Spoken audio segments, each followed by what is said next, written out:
صلی اللہ تعالی علیہ وسلم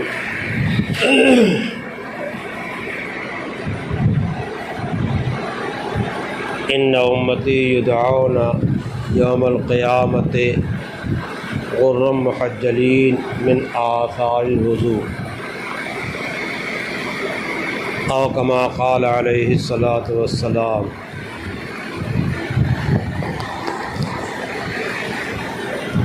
نبی کریم صلی اللہ تعالیٰ علیہ وسلم سے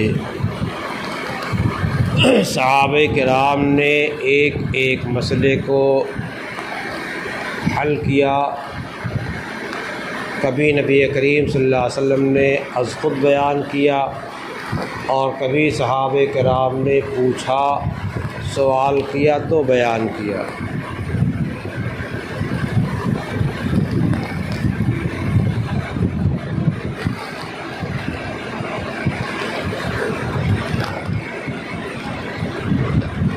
نبی کریم صلی اللہ تعالیٰ علیہ وسلم سے پوچھا گیا کہ آپ امت کو کیسے پہچانیں گے قیامت کے روز؟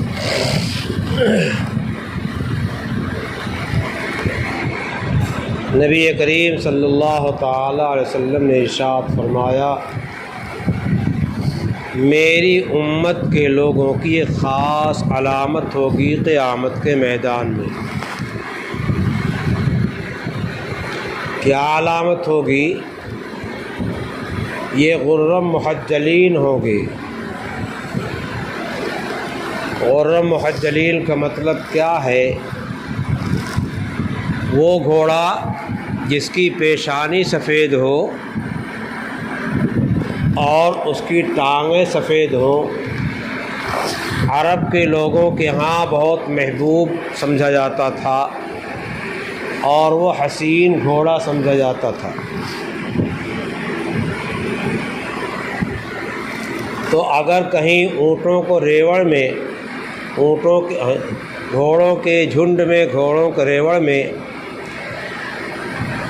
ایسے گھوڑے کسی آدمی کے ہوں، ایک کے بقیہ اور لوگوں کے ہوں، تو ظاہر ہے کہ اپنے ایک ایک گھوڑے کو پہچان لے گا۔ اشتباہ نہیں ہوگا، کسی دوسرے کے گھوڑے میں جا کے مل جائے، خلط ملط ہو جائے، پتہ نہ چلے کون کس کا کون کس کا، ایسا نہیں ہوگا۔ اسی طریقے سے نبی کریم صلی اللہ تعالی علیہ وسلم کی امت جب قیامت کے میدان میں آئے گی تو ان کی پیشانیاں،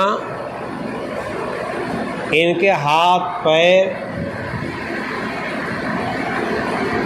جو وضو میں دھلے جاتے تھے، یہ چمک رہے ہوں گے، ان پہ روشنی ہوگی۔ اسی کے حدیث پاک میں بیان کیا گیا ہے کہ اس طرح سے یہ امت بالکل جو ہے اور امتوں سے ممتاز ہوگی، اور نبی کریم صلی اللہ تعالی وسلم ایک ایک کو پہچان لیں گے کہ یہ ہمارا امتی ہے۔ اسی کیفیت کے ساتھ امت محمدیہ علی صاحب صلاۃ التحیہ نبی اکرم صلی اللہ علیہ وسلم کے پاس حوض کوثر کے پاس جائے گی، اور حضور اپنی امتی کو پہچان کر کے کوثر کا پانی پلائیں گے۔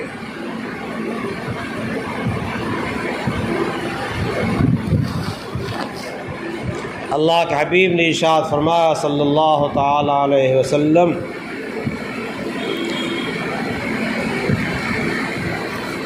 جو اپنے اس روشنی کو، اس نور کو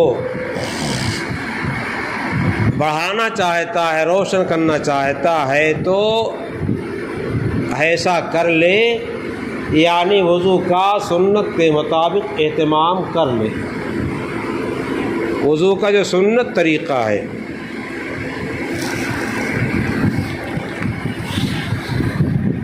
حدیث پاک میں آتا ہے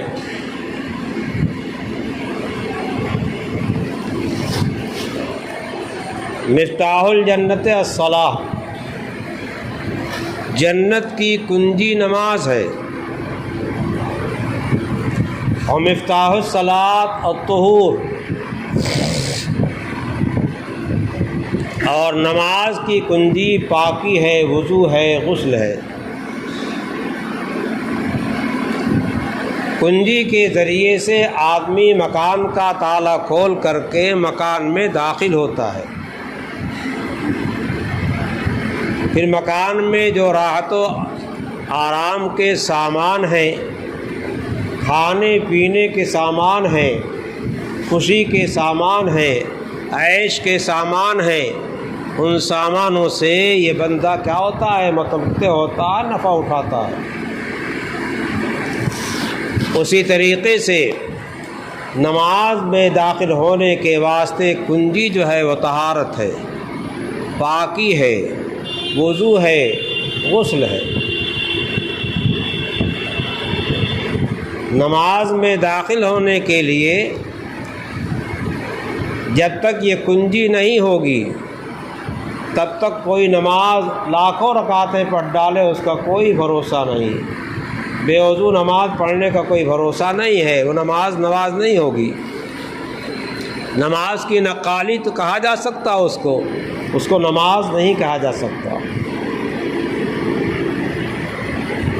اور فرمایا جنت کی کنجی نماز ہے، نماز کے ذریعے سے آدمی جنت کا دروازہ کھلوا سکتا ہے۔ نمازی کے واسطے من جام اللہ تعالی جنت کے دروازے کے کھلوانے کا انتظام کیا گیا ہے، اور وہ جو انتظام ہے وہ ہمیں دیا گیا ہے کہ نماز پڑھ کر کے اپنا انتظام کر لو جنت میں جانے کا۔ قیامت کے میدان میں سب سے پہلا سوال جو ہوگا وہ نماز سے متعلق ہوگا۔ سوال کا پرچے کا پہلا نمبر جو ہے وہ نماز کا ہے۔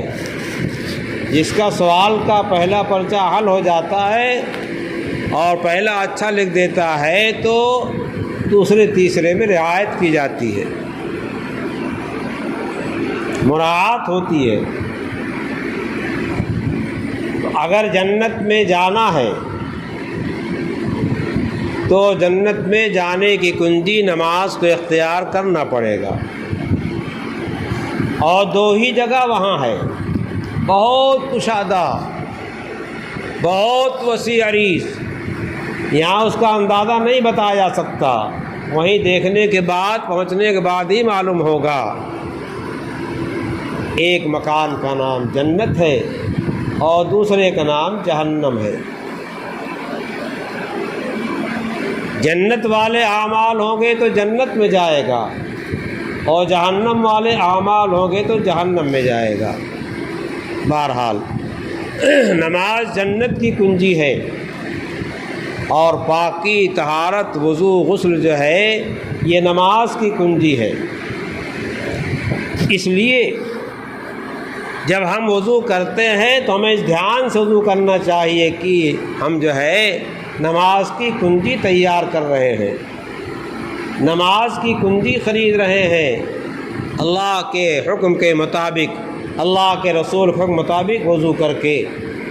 قرآن میں وضو کے واسطے مستقل آیت نازل ہوئی، یا ایھا الذین آمنوا اذا قمتم الی الصلاۃ، اے ایمان والو جب نماز کے واسطے کھڑے ہو، نماز پڑھنا چاہو تو یہ چار کام کر لو۔ فاغسلوا وجوہکم، اپنے چہروں کو دھل لو، وایدیکم الی المرافق، اپنے ہاتھوں کو کہنیوں سمیت دھل لو،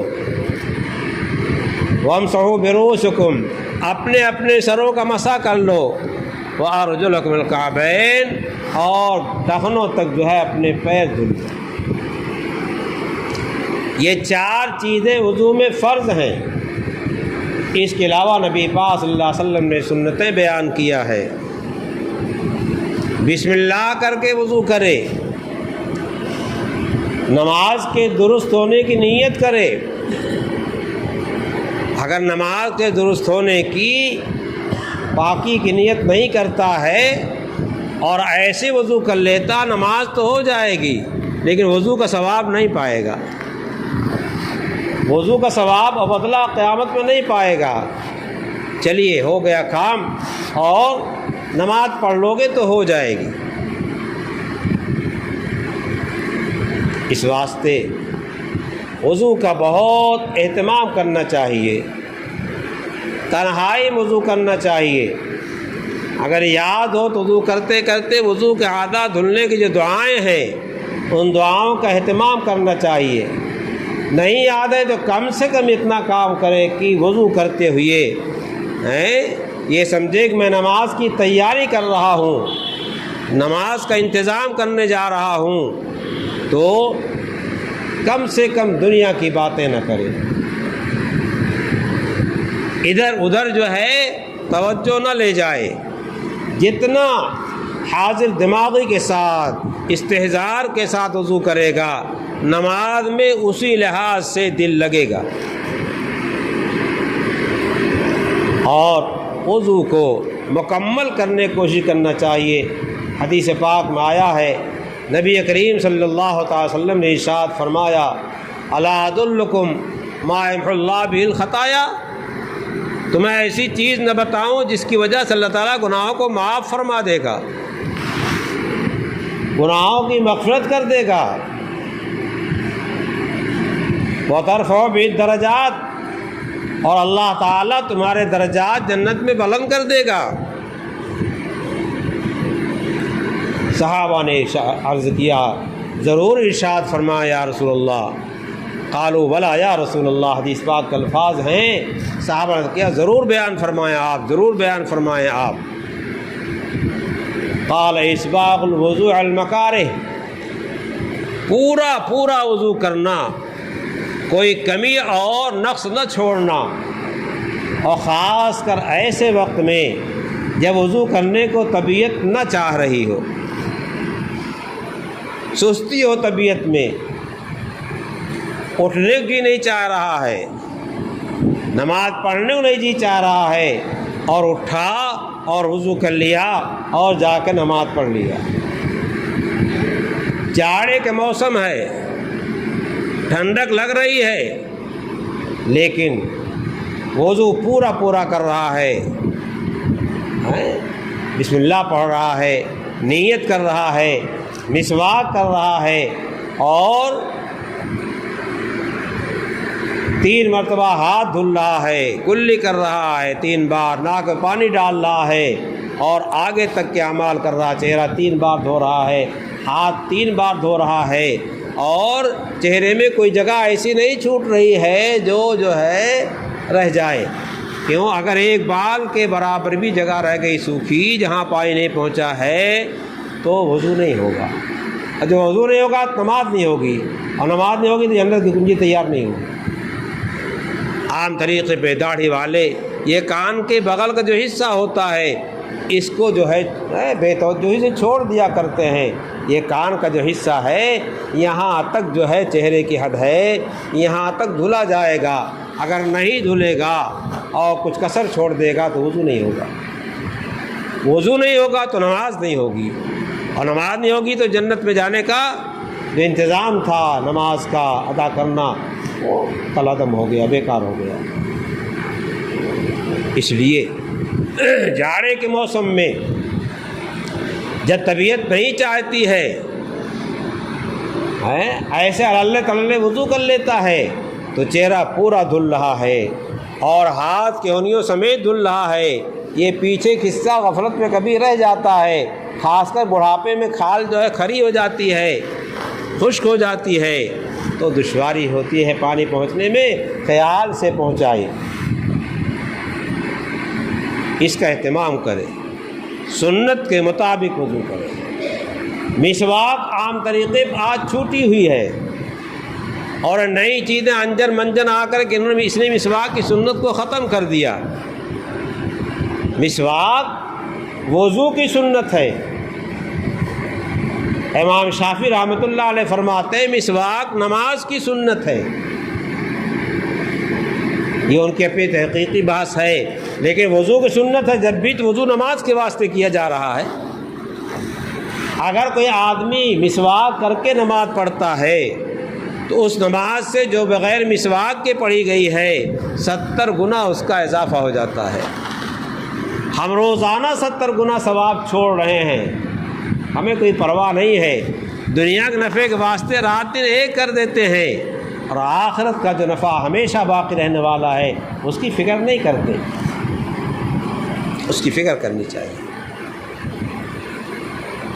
اہتمام کرنا چاہیے۔ مسا مختصر سا کر لیتے ہیں، پڑھ رکھا ہے امام ابو حنیفہ کے ہاں چوتھائی سر کا مسا سنت ہے تو چوتھائی کرتے نہیں کرتے ہیں، کتنے ٹوپی کے اوپر سے اشارے کر لیتے ہیں، یہ مسا نہیں ہوتا۔ چوتھائی سر کا مسا کرنے سے فرض تو ادا ہو جاتا ہے، جس طریقے سے آدمی کلی نہ کرے، ناک میں پانی نہ ڈالے تو فرض ادا ہو جائے گا، لیکن کلی وضو کی سنت ہے، ناک میں پانی ڈالنا وضو کی سنت ہے، مسواک کرنا وضو کی سنت ہے۔ تو ہر ایک کا اہتمام جب کرے گا تب جو ہے کام چلے گا۔ مسواک بھی کیا ہے، وضو کی سنت ہے، اس کا اہتمام کرنا چاہیے۔ جے مرتبہ وضو کرے تے مرتبہ مسواک کر لے، جے مرتبہ وضو کرے تے مرتبہ مسواک کر لے، مگر یہاں تلاش کرو تو مسواک نہ جیب میں ہے اور نہ جہاں وضو کرتے وہاں ہے، کہیں مسواک نہیں ہے، بس صبح کو اوروں کے نقل میں منہ صاف کرنے کے واسطے مسواک کر لیتے ہیں، ادائیگی سنت کے نیت سے مسواک نہیں کرتے ہیں تو اس کا کوئی بھروسہ نہیں، اس کا کوئی ثواب نہیں۔ جی جو قوموں کی ریت وہ کر رہے ہیں، جو شریعت کی ریت نہیں کر رہے ہیں، تو شریعت جو ہے کے مطابق جب تک ہمارا عمل نہیں ہوگا تب تک اس پہ ثواب نہیں ملے گا۔ صفائی ستھرائی پاکیزگی اس کا اہتمام کرنا چاہیے۔ اللہ کے نبی صلی اللہ علیہ وسلم نے فرمایا کہ اسباغ الوضوء علی المکارہ، جس وقت میں جو ہے جی نہیں چاہ رہا اس وقت میں مکمل اور کامل وضو کرنا، اور پیروں کے دھلنے میں بعض وقت لوگ بے احتیاطی کرتے ہیں، پانی سے گراتے ہیں اور سامنے اوپر دھل لیتے ہیں اور ایڑی کی طرف کا حصہ جو ہے خشک رہ جاتا ہے، خاص کر بڑھاپے میں ہے نا۔ امام غزالی رحمۃ اللہ علیہ لکھا ہے کہ چور جگہوں کا خیال کیا کرو، چور جگہوں کا خیال کیا کرو۔ چور جگہ کیا ہے؟ یہ کونے کے پیچھے والی جگہ ہے، یہ جگہ ہے، اور ٹخنے کی طرف والا حصہ وہ ہے۔ سنت کا پورا اہتمام، تو چوتھائی سر مسح کرنا تو فرض ہے، لیکن پورے سر کا مسح کرنا سنت مستمرہ ہے۔ نبی کریم صلی اللہ تعالی وسلم نے اپنی پوری زندگی پورے سر کا مسح کیا ہے، صرف ایک مرتبہ فرضیت بیان کرنے کے واسطے چوتھائی سر مسح کیا ہے، اور کبھی چوتھائی نہیں کیا ہے۔ امام ابو حنیفہ رحمۃ اللہ علیہ جو چوتھائی سر کے مسح کو فرض قرار دیتے ہیں، انہوں نے پوری زندگی پورے سر کا مسح کیا ہے، چوتھائی سر کے مسح پہ کفایت نہیں کیا ہے۔ اس لیے ٹوپی اتار کے کنارے کر کے جو ہے صحیح طریقے سے مسح کرنا چاہیے۔ سر کا مسح الگ ہے، کان کا مسح الگ ہے، اور گردن کا مسح الگ ہے، سب مسح ہے، ہاں سب ثابت ہے۔ اس لیے بہت اہتمام کرنا چاہیے۔ اسباغ الوضوء علی المکارہ، اور کیا چیز ہے جس کو فرشت جو ہے اللہ تعالیٰ کے ہاں درجہ حاصل ہے کہ اس کے ذریعے سے بندے کو درجات ملتے ہیں اور گناہ معاف ہوتے ہیں، اس میں کیا ہے؟ انتظار الصلاۃ بعد الصلاۃ، ایک نماز پڑھنے کے بعد دوسری نماز کے انتظار میں ہے۔ کبھی ایسا ہوا مغرب پڑھنے کے بعد سے مسجد میں گیا اور تلاوت وغیرہ میں وقت گزار کر کے عشاء پڑھ کے کیا آیا، ایک انتظار الصلاۃ یہ ہے، اور ایک انتظار الصلاۃ یہ ہے کہ نماز پڑھ کر کے باہر گیا دکان پہ اور بار بار گھڑی دیکھ رہا ہے کہ ظہر پڑھ کر کے آئے ہیں عصر پڑھنی ہے، اتنے بڑے بجے اذان ہوگی تو دکان پہ بیٹھا ہوا جو ہے وہاں سے اس کا دل مسجد میں لگا ہوا ہے۔ اس کو حدیث پاک بیان کیا گیا ہے وقلبہ معلق بالمسجد، اس کا قلب جو ہے دل جو ہے مسجد سے اٹکا ہوا ہے، مسجد سے لگا ہوا ہے۔ یہ چیز ایسی ہے جو نماز کا انتظار کرنا بندے کے واسطے اللہ تعالیٰ کے یہاں درجات کو بلند کرنے کا ذریعہ ہے۔ اور کوئی لڑکا تماشا کر رہا ہو گاڑی میں،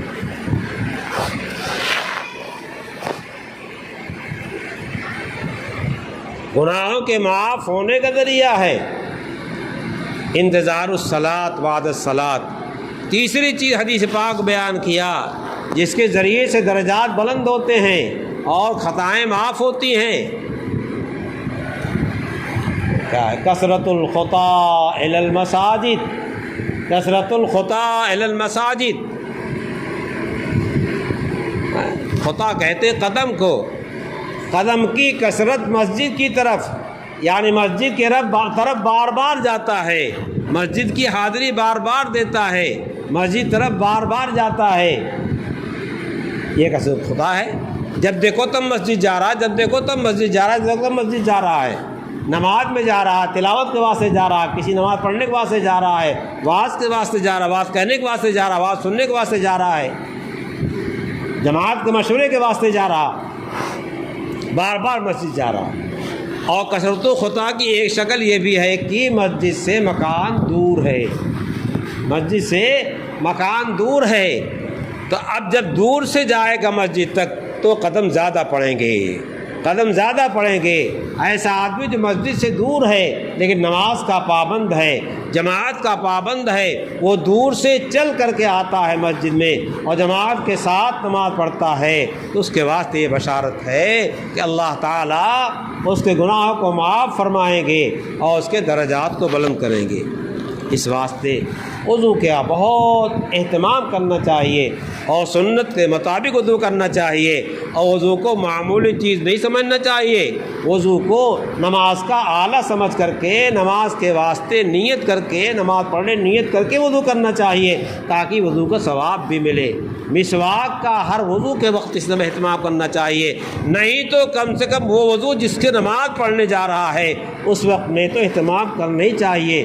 بہت سے لوگ جب بھی وضو کرتے ہوئے وہ اہتمام کرتے ہیں مسواک کا، عربوں کی خاص عادت ہے، جب وہ استنجا خانے کے اندر جاتے ہیں نکلتے ہیں تو صفائی ستھرائی بہت اہتمام کرتے ہیں، وہ اسی واسطے ان کو استنجا خانے میں غسل خانے میں دیر لگتی ہے اور ان کی جیب میں مسواک رہتی ہے۔ عرب کا دستور یہ ہے کہ استنجا کرے گا، پیشاب پاخانہ کرے گا تو وضو ضرور کرے گا، جب بھی استنجا خانے جائے گا وضو ضرور کرے گا۔ اور ہمیں تو نماز کے واسطے وضو کرنے کی فرصت نہیں ہے، کیوں؟ نماز ہی کے واسطے فرصت نہیں ہے، نماز ہی کے واسطے فرصت نہیں ہے۔ اپنے گھروں کو ذکر سے آباد کرو، مسجدوں کو آباد کرو، گھروں میں گھر والوں کو نماز کی تاکید کرو، نوافل پڑھواؤ، خود قرآن پاک کی تلاوت کرو، گھر میں تعلیم کا سلسلہ جاری کیجیے، کتابی تعلیم کیجیے، حدیثیں پڑھ کر کے گھر کی مستورات کو سنائیے، اور ایسا نظام بنائیے کہ 10 منٹ صحیح مستورات جو ہے کچھ دیر بیٹھ کر کے کوئی دین کتاب پڑھ سن لیا کریں، اور انہیں صبح شام کی تسبیحات بتائیے، درود پاک کا ذکر بتائیے، ورد بتائیے، قرآن پاک کی تلاوت بتائیے، ایک ایک سنت کو اپنے گھروں میں زندہ کیجیے۔ حدیث پاک میں آتا ہے جو میری سنت کو اس وقت پکڑے گا جب میری سنتوں کو مردہ کیا جا رہا ہوگا، میری امت میں فساد پیدا ہو چکا ہوگا، وہاں فساد سے مراد سنت کا چھوڑنا ہے، امت سنتیں چھوڑ رہے ہوگی، ایسے وقت میں جو سنت زندہ کرے گا اس کو 100 شہیدوں کا ثواب ملے گا۔ من تمسک بسنتی عند فساد امتی فلہ اجر 100 شہید، ایسے کو 100 شہیدوں کا ثواب ملے گا۔ اس واسطے یارو صحابہ کرام کا ایک عمل تھا نبی کریم صلی اللہ علیہ وسلم کے ہاتھ پہ ایمان قبول کیا، اس کے بعد ایمان کی تحریک و دعوت کے واسطے بکھر جاتے تھے، وہ جہاں جاتے تھے ایمان ہی کی تحریک کرتے تھے۔ تو ہم کو تو اللہ پاک نے ایمان دے رکھا ہے، ہمیں سنت کی تحریک کرنی چاہیے۔ یہ صحابہ کرام ایک ایک سنت کو پھیلانے کے واسطے انتھک کوشش کرتے تھے۔ ایک صحابی آتے ہیں، حضور کے ہاتھ پہ اسلام قبول کرتے ہیں اور عرض کرتے ہیں ہمیں کوئی مختصر سا عمل بتا دیجئے جس کو جا کر کے ہم کیا کریں، خود بھی عمل کریں اور اپنے لوگوں کو بتائیں۔ ہمارا مزاج کہاں ہے؟ صحابہ کا مزاج تو ہے نہیں۔ تابعین نے کتنی محنت کیا دین کے پھیلانے میں، ائمہ نے کتنی محنت کیا دین کے پھیلانے میں، امام بخاری، امام مسلم، امام ترمذی، ان حضرات ائمہ حدیث نے کتنی محنت کیا دین کے پھیلانے میں، کتنی محنت سے بخاری شریف ترتیب دیا، مسلم شریف ترتیب دیا، ترمذی شریف ترتیب دیا ہے۔ اتنی محنت تو ہمارے بس کی نہیں، آج تصور کی نہیں جو محنت حضرات نے کیا ہے، لیکن کم سے کم اتنا تو کر سکتے ہیں، اپنے گھر والوں کو نمازی بنا سکتے ہیں، اپنے گھر والوں کو ذاکری بنا سکتے ہیں، اپنے دوست احباب کے ساتھ بیٹھ کر کے بجائے نماز چھوڑنے کے ان کو نماز کے واسطے لا تو سکتے ہیں۔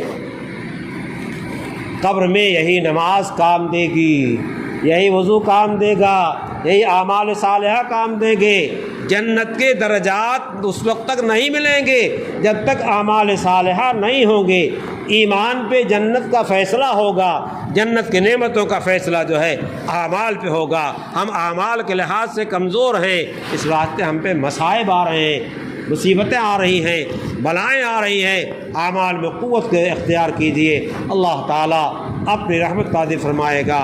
اللہ ہمیں اور آپ کو سب کو توفیق سے نوازے۔ وآخر دعوانا الحمد للہ رب العالمین۔